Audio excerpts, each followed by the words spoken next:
145 है, उससे कम हम भी कभी हो ही नहीं सकते, और 170 180 से भी ऊपर जा सकता है। अच्छा। और मैं सीलिंग नहीं लगा सकता।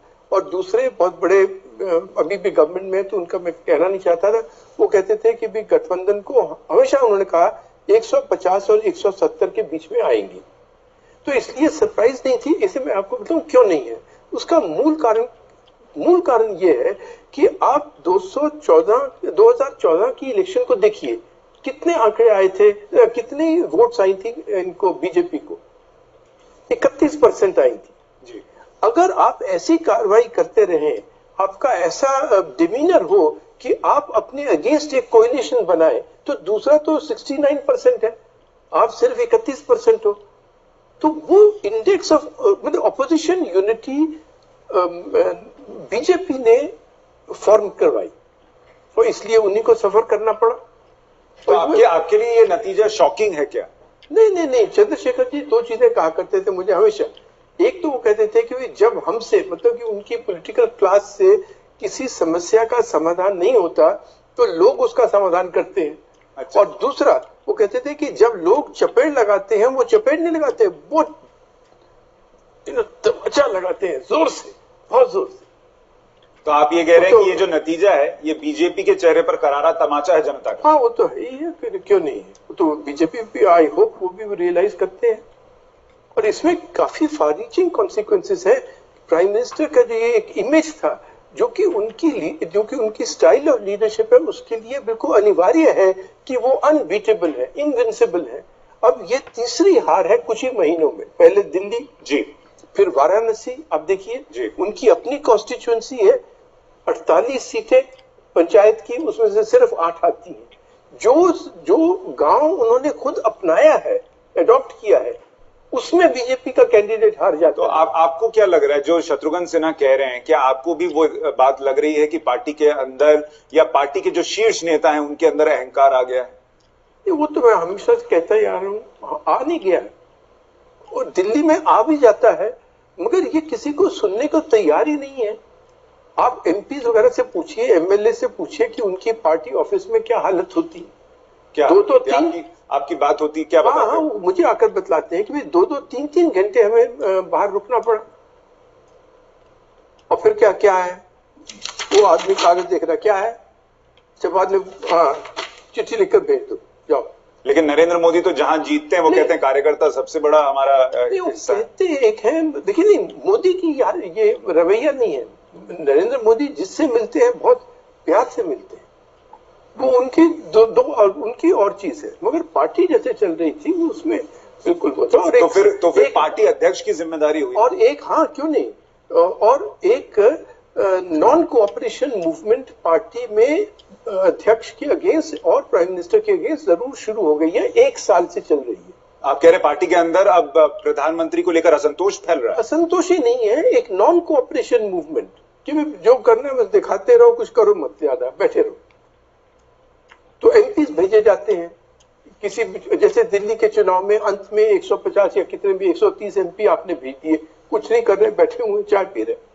तो उनकी स्ट्रैटेजी ये है कि आप मोदी जी को ये दिखाइए कि हम काम करने जा रहे हैं, काम मत करो, अगर हारेंगे तो खुद ब खुद शायद खुद ना जाइए, क्योंकि भेजे जा रहे हैं तो जा रहे हैं, और उनको कोई काम भी नहीं है वहां। मैं आपको प्रशांत किशोर की बात बता दूं। प्रशांत किशोर मुझे कोई 10 दिन हुए बतला रहा था फोन पर कि कई मंत्री जिनको वो पर्सनली जानता है, वो वहां एयर ड्रॉप किए गए हैं। वो बेचारे डिस्ट्रिक्ट हेडक्वार्टर में बैठे हैं, कुछ काम करने को है नहीं, वो डिस्ट्रिक्ट को जानते नहीं, उनको कोई फैसिलिटीज भी नहीं, क्योंकि अब वो मंत्री हैं, वो they have become accustomed to those facilities. तो वो प्रशांत किशोर को कहने कि यार कुछ खाना तो भिजवा दो। अच्छा, मुझे ये बताइए, तो आप जो कह रहे हैं उसका सीधा सीधा मतलब है कि बीजेपी की जो हालत है और जो ये हार है, उसके लिए अमित शाह और नरेंद्र मोदी जिम्मेदार हैं, क्योंकि वही दो सबसे ऊपर है। और तो जेटली, ये जो मास्टर स्ट्रेटेजिस्ट कहा जाता है, 3, क्योंकि पार्टी और गवर्नमेंट सिर्फ 3 लोग हैं। मैं कितनी बार कह चुका हूं, नरेंद्र मोदी, अमित शाह, अरुण जेटली, और कोई है नहीं। तो इसलिए अगर आप दूसरी तरह देखिए इसी प्रश्न को कि अगर जीत होती तो किनको श्रेय मिलता? इन्हीं 3 को। तो अमित शाह सामने भी नहीं आए प्रेस कॉन्फ्रेंस, तो इन्हीं 3 को मिलता ना, वो लेते भी ना। तो हार हुई तो कोई और देखो। सुशील मोदी आज प्रेस कॉन्फ्रेंस कर रहे थे, जिनका चेहरा भी इन्होंने प्रोजेक्ट नहीं किया था। तो इसलिए हमें हमेशा ये देखना चाहिए कि अगर रिजल्ट उल्टा आता है तो कौन क्या करता है। और अब एक तरह का रिजल्ट आया है तो कहने लगे जी मोहन भागवत ने ये कर दिया, फलाने ने ये कर दिया, मैंने कुछ नहीं किया। इसमें कोई किरदार क्या आप नहीं देखते जो संघ प्रमुख ने कहा, जो उनका बयान था रिजर्वेशन को लेकर, या दूसरे जो बयान थे, क्या आपको नहीं लगता कि उन बयानों का कोई असर है इन नतीजों पर? जरूर हुआ होगा, मैं नहीं जानता क्यों, मगर मैं आपको बता दूं कि रिजर्वेशन के अगेंस्ट मैं हूं, और जो उन्होंने स्टेटमेंट की बड़ी रैशनल स्टेटमेंट की मोहन भागवत जी ने, मगर उसकी टाइमिंग गलत हो गई क्या? नहीं, क्यों टाइमिंग आई डोंट नो, मगर अगर आप ये समझते हैं कि भी उन्होंने ये कहा उसका ये रिजल्ट हुआ, तो फिर उससे एक बड़ा और सवाल उठता है कि क्या उन्होंने अनजानी में ये कह दिया या सोच समझकर और टाइमिंग चूज कर कहा गया, ये अब बीजेपी वालों को सोचना पड़ेगा। तो आप पहले ये कह रहे हैं कि बीजेपी के अंदर एक धड़ा है जो मोदी साहब से और पार्टी अध्यक्ष से खुश नहीं है और नॉन कोऑपरेशन मूवमेंट एक तरीके से चला रहा है, तो क्या अब वो आरएसएस भी चला रहा है क्या कि वो अगर खुश नहीं है तो ऐसा बयान देते? मैं नहीं कह रहा, मगर अगर ये कहते हैं कि मोहन भागवत जी ने ये किया और ये सब उनको ब्लेम करते हैं, तो फिर इनको ये भी सोचना पड़ेगा कि क्या मोहन भागवत जी ने ऐसे ही सोते सोते कुछ कह दिया था क्या? आपको लगता है? नहीं, मुझे बिल्कुल नहीं लगता। आपका वो बहुत जुबान पर उनका बहुत संयम है। तो आपको नहीं लगता उन्होंने ऐसे ही कहा हो? हाँ नहीं, क्योंकि वो जेन्युइनली बिलीव करते होंगे तभी कहा है, और उनके लिए इलेक्शन आना जाना उतना इम्पोर्टेंट नहीं है। आपको लगता है इसके बाद जो चुनाव है, खासतौर पर उत्तर प्रदेश, जो कि पार्टी के लिए बहुत जरूरी है, अगर उन्हें राज्यसभा में अपनी ताकत बढ़ानी है, कुछ और बिल पास कराने हैं, अगर यही स्थिति रही तो उत्तर प्रदेश में भी पार्टी अच्छा प्रदर्शन नहीं कर पाएगी? मगर वो तो बहुत दूर है, 2017 में है जी। अभी तो 5 चीजें और आ रही हैं, 5 इलेक्शन तो अगले साल आ रहे हैं। मगर इलेक्शन जीतने का अगर सिर्फ मकसद एक है कि मैं अगली इलेक्शन और आसानी से जीत पाऊं, तो फिर तो कुछ नहीं होगा, कंट्री में तो फिर कुछ काम नहीं होगा। तो इसलिए इलेक्शन के अलावा इनको कुछ सोचना पड़ेगा, तभी इलेक्शन में कुछ अच्छा कर पाएंगे। तो और उसके लिए किसको कदम उठाना होगा? क्योंकि हर जगह आप देखिए, हर जगह को सरकार को, प्रधानमंत्री साहब को 1.5 साल चला गया है, जो रिफॉर्म्स वगैरह वो खुद चाहते थे वो उन पर उतना जोर नहीं दिया गया। मिनिस्टर कुछ नहीं कर रहे, प्राइम मिनिस्टर के ऑफिस में सारे फंक्शन सेंट्रलाइज है, उनको अथॉरिटी नहीं है ऑफिसर्स को। तो ये सारी चीजें ही जब तक चेंज नहीं होंगी तब तक मुझे नहीं लगता कि 2-3 प्रोजेक्ट खड़े कर देने से या एक सरदार पटेल का स्टैचू बना देने से, जो कि चाइना में फैब्रिकेट हो रहा है, उसको खड़ा कर देने से कुछ इफेक्ट होगा, कुछ नहीं होगा। तो प्रधानमंत्री की जो छवि थी कि जिसकी वजह से कहा गया कि लोकसभा चुनाव जीते, लोगों का उनमें विश्वास था, आपको लगता है कि वो विश्वास प्रधानमंत्री में लोगों का कम हो गया है? क्योंकि कम करवाया भी तो गया है ना। आप देखिए, प्रधानमंत्री कहते हैं कि भाई मैं इतने करोड़ रुपया लाऊंगा वापस, हर एक के अकाउंट में 15 लाख जाएंगे। तो जब अमित शाह साहब से पूछा जाता है तो वो क्या कहते हैं, अरे नहीं वो तो इलेक्शन का जुमला था। You are saying that the prime minister's credibility is zero. अच्छा, इसलिए तो जब इस बार में प्रधानमंत्री जाते हैं और कहते हैं कि भाई 1,25,000 का मैं पैकेट दे रहा हूं, तो लोग कहते हैं यार ये भी शायद जुमला हो। कोई कहता है यार ये तो पुरानी स्कीम्स है, उनके अराउंड एक नया रिबन लगा दिया गया है। तो आपने क्रेडिबिलिटी अंडरमाइन की। और ये जो दादरी कांड हुआ या जो दूसरे नेताओं ने बयान दिया और प्रधानमंत्री चुप रहे, उससे भी उनकी क्रेडिबिलिटी नुकसान हुआ? तो बहुत ही ज्यादा हुई, उस पर तो मैंने काफी स्पष्ट रूप से बोला भी है। कैसे हो सकते हैं? और ये कहना कि साहब जो पता नहीं वेंकैया ये सब कहते रहते हैं कि साहब प्रधानमंत्री हर एक चीज पर नहीं बोल सकते।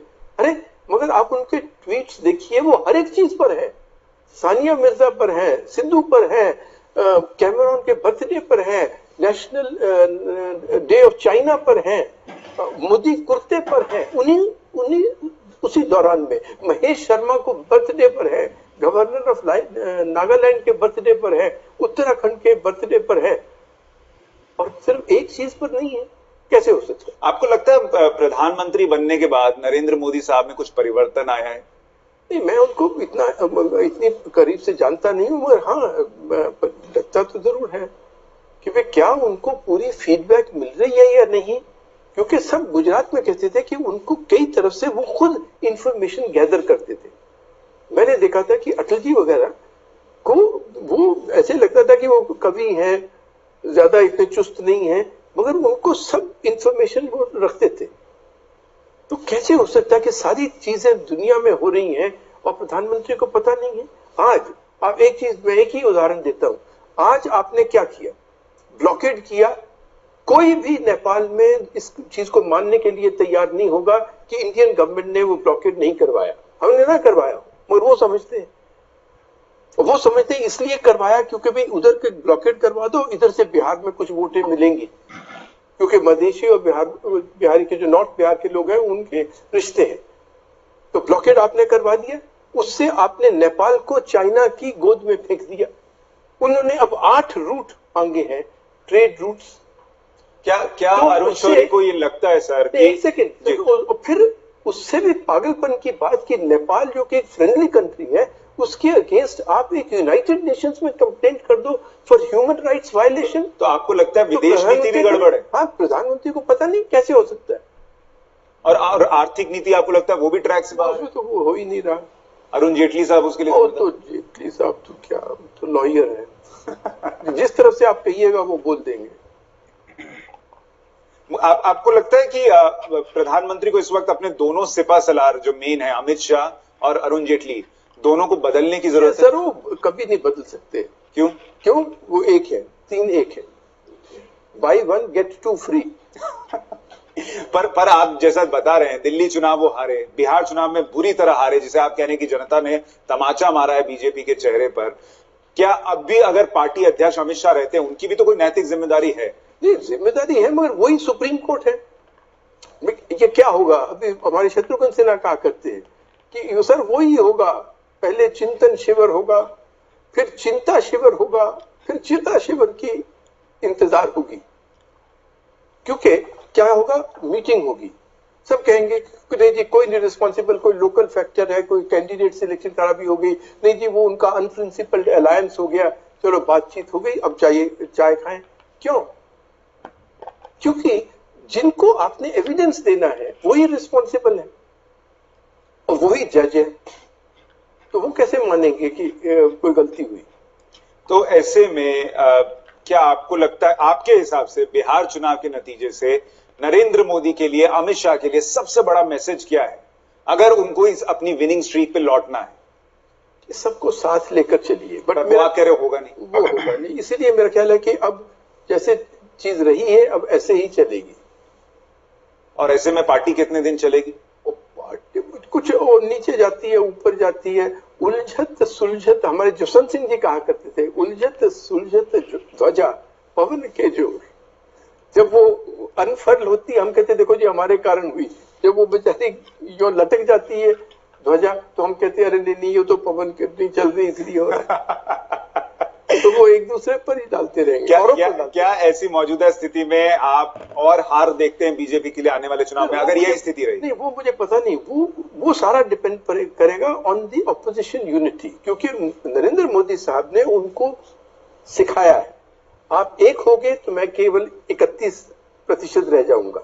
तो अगर वो साथ रहेंगे तो बीजेपी के लिए बहुत मुश्किल है अगले कई इलेक्शंस में।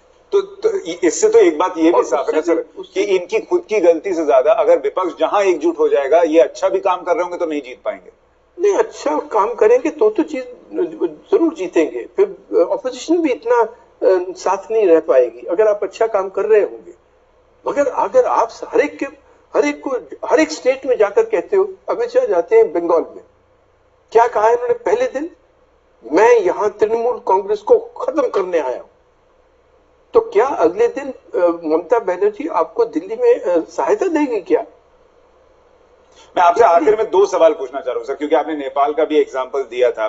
क्या इस वक्त प्रधानमंत्री देश से ऊपर पार्टी को रख रहे हैं? उन्हें हर जगह पार्टी की जीत चाहिए, चाहे उसके लिए देश के कुछ चीजों से भी समझौता करना पड़े? नहीं, क्योंकि आपने कहा नेपाल का मुद्दा भी बिहार में वोट लाने के लिए था।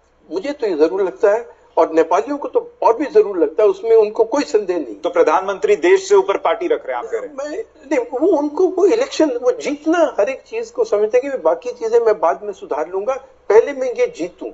ये जीतने की जो चीज है ना, कि हर एक चीज मुझे जीतनी है, हर एक में दूसरे को बिल्कुल खत्म करना है, पराजय करना है, देश को इनसे मुक्त करवाना है, ये जो मेंटेलिटी है ये दूसरों का फिर दूसरों को जोड़ देती।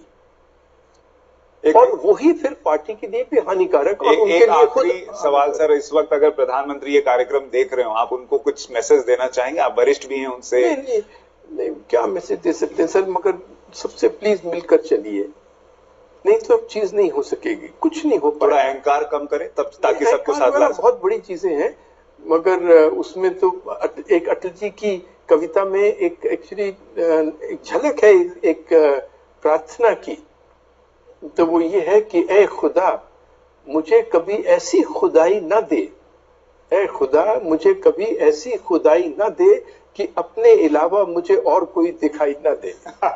ऐसे नहीं होना चाहिए। मुझे लगता है इन 2 लाइनों में आपने बहुत सारी बातें कह दी हैं। बहुत शुक्रिया सर, आपने वक्त निकाला और हमसे बातचीत की। अरुण शौरी साहब को आप सुन रहे थे और बहुत सारी बातें उन्होंने कही हैं। साफ तौर पर उनका कहना कि पार्टी इस वक्त सिर्फ 3 लोग चला रहे हैं, नरेंद्र मोदी, अमित शाह और अरुण जेटली, और इन तीनों को सबको साथ लेकर चलना होगा। वो ये भी कह रहे हैं कि बिहार चुनाव के नतीजे पार्टी के मुंह पर एक करारा तमाचा की तरह है और पार्टी को अपने आप को बदलना होगा, सबको साथ लेकर चलना होगा अगर आगे स्थिति सुधार